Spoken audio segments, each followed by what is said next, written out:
Hey everybody, it's Daniela and today is April 18th. And it's Monday. And sometimes, as I'm sure most of you understand, Mondays are just Mondays. And I always seem to struggle getting out of bed. And today I felt, at least in Spanish 1, it was a little bit boring, which I understand. Grammar, not always the most interesting. And at least the way we do things now, it is kind of not necessarily grammar focused, but there is a lot of times during the semester where we're doing different topics, different grammar topics, and I have to say, okay, we're going to take notes on such and such. Some of it is simple enough that I don't really need to explain it that much, except they might need me to explain it more because it's not their native language. And then I had them practice a little bit with that. And sometimes, I know partly it is easier for me, but sometimes I'll have them do a lot of stuff, practice online, and I don't really like doing a lot of practice on the computer because when you're learning something, it really helps to write it out by hand or to do things by hand. But I also don't want to just give them worksheets, obviously. I try not to do that. I try to have a balance between doing things on technology, doing things on paper, but I also want to incorporate more of having them speaking or doing different types of activities that's using skills that they're learning and not just like, oh, here's this grammar thing and let me just memorize drills, because obviously that's not interesting. So I'm trying to figure out ways to incorporate different types of activities. We've only got 1 quarter left in the semester, so it's not like I'm going to be making lots of big changes now. But one of my goals as a language teacher ever since I was student teaching is to speak more of the target language. Ideally, speak majority Spanish. Maybe not 100% Spanish all the time, although if I ever get to that, that'd be awesome. When I did student teaching, my mentor teacher, and this was at a middle school in a fairly affluent area, but she taught all her classes all in Spanish. And the only time she would really switch to English is if they were doing notes, for example. She might introduce it in Spanish and then go over it in English. But for the most part, she was speaking Spanish the whole time, and even though the students could respond to her in English and weren't always speaking Spanish themselves, they were hearing the language a lot, and that's a big part of learning it, and I understand that. This semester, my goal was to speak more of the language, and I think I started out okay in the beginning, but then it's really easy to slip into English because a big part of using the target language with beginning students, especially like level 1 and level 2, is you can't just speak fluently like you would in English, like the way I am now. For example, if I were speaking Spanish, I couldn't say something like, vamos estudiantes, saquen una hoja de papel, vamos a tomar notas, vamos a tomar apuntes sobre este tema gramática, blah, blah, blah, blah, and using all these big words that they're not going to understand. And for me, it's not that I'm a native speaker. I did learn Spanish when I was little, when I lived in El Salvador. It's definitely a heritage language of mine, but my thinking language is English.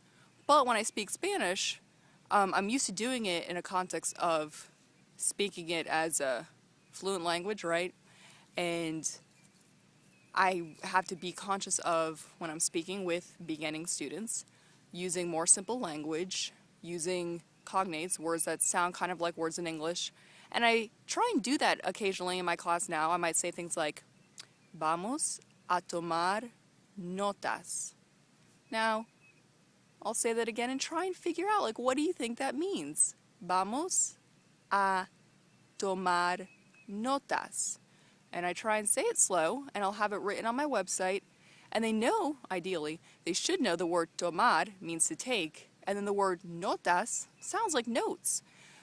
So they should hear that and say, oh, take notes. But some of my students will be like, what are we supposed to do? Or I say, like, copien, and they're like, what does that mean? So I just need to learn how to push through. But even besides just me speaking more of the language, which is definitely a goal of mine, and the longer I teach, I hope I pick up better techniques, including like using hand gestures and teaching the kids like certain phrases and saying, okay, this phrase, and I'll use the same gesture all the time so that when they hear it and they see it, they'll understand what it means. That will make things easier and better for them. but also incorporating like different sorts of activities. Like, for example, listening activities are kind of hard to come by and for me to incorporate. I did get a subscription to a magazine last year, or this past school year, through Joner's Shoes. And I like the magazine because it's not online and it's a physical thing that they can hold, although I haven't really used it a whole ton. But it does have online resources, including listening resources that go with it. It's just sometimes tough to fit that into our units. But there's also this website called lyricstraining.com, where it's kind of like closed activities. If you ever did in a Spanish class, listen to a song and fill in the blanks. It's like that, but on the computer. And they can pick different levels, beginner, intermediate, advanced, or super crazy, fill in all the blanks. And it plays the song on a YouTube clip, and they type in the blanks. And I think I would like to incorporate more of that, like even if it's not directly related to the theme of the unit, just say, okay, today's Thursday, we're going to do a listening activity, go on this link, listen to the song, fill in the blanks, because the more they do it, the more they'll get accustomed to it. And I definitely want to incorporate like more reading, because sometimes, you know, it's tough doing that. And sometimes I'll give them little passages that kind of relate to the unit, like I even made one up for the Unit 2 test or things like that, talking about someone's class schedule. But I found, like today I was looking for some stuff because, you know, I felt a little bad. It was boring today. So I found some different links. Some were just like specifically targeted towards beginners, but then I even found this website that's like children's like digital library or something like that.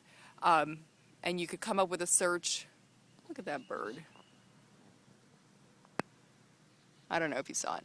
But you could search specifically for books in certain languages, including Spanish, and they were children's books, so they're written at a simpler level. And, you know, I would like to incorporate, like, okay, Fridays we're going to have 30 minutes or more of pure reading time, and just trying to figure out the best way to do that. So, yeah, just trying to think of ways to improve Spanish class, because I'm well aware that grammar can be boring. I'm a nerd, and that's why I enjoy grammar. But the actual teaching of grammar can be really boring, even for me.